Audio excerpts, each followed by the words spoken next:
be showing you a breakdown of an unreleased track I've got going on here and talking about how using sample selection from different genres can yield interesting results in your primary genre. So let's jump straight in. Apologies if I have a slightly shiny head, it's very warm in this studio today. One half of the drum and bass genre is in fact drums, the other half being bass, of course. Just make a simple two-step pattern here. But now we start going into the more interesting and jazz-inspired things. So we've got like, you know, real snares like this. These are all from like jazz and neo-jazz packs. I just searched jazz snare and got a bunch of good ones. Snare rolls as well, that's always fun. When you combine those, you start getting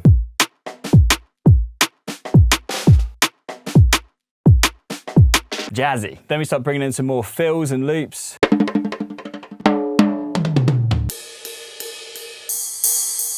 With a little bit of arrangement.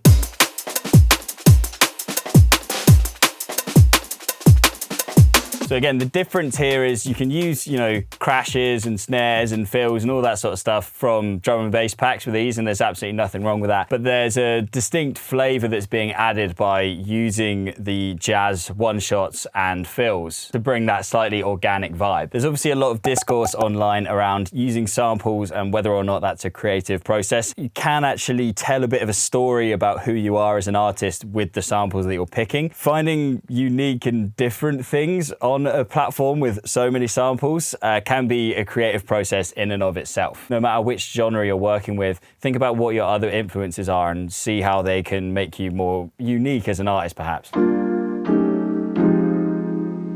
The main chords are being generated by a free plugin called Analog Lab V by Arturia, and I'm layering that with a Rhodes from Omnisphere as well. The chords are F minor 9, F sharp minor 6 with an added 9. I had to write these down because I couldn't remember them off by heart. And B flat 6 with an added 11. I feel like one of the more interesting, again, a bit of the sort of cultural mixing pot elements of this was using the sort of Japanese koto type sound here.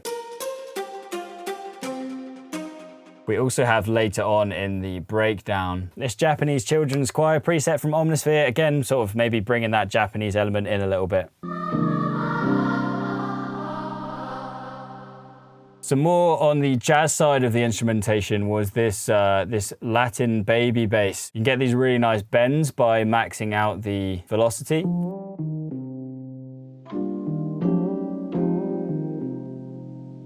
Throughout the second drop, there's like an evolution of the original chord progression happening.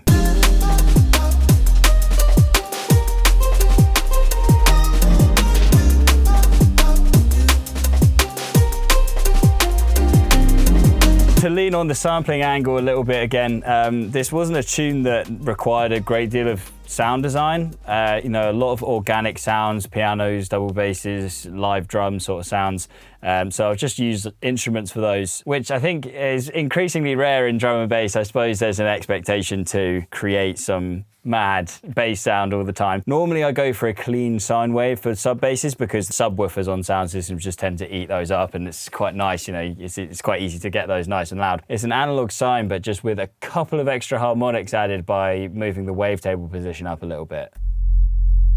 So you can hear it's a little fuzzy there.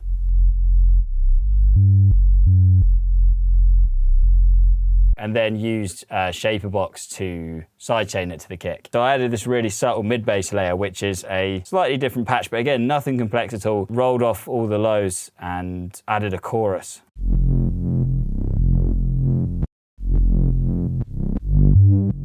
And just one final thing I'd like to talk about too is just the use of ear candy, sound effects, textures, that kind of thing.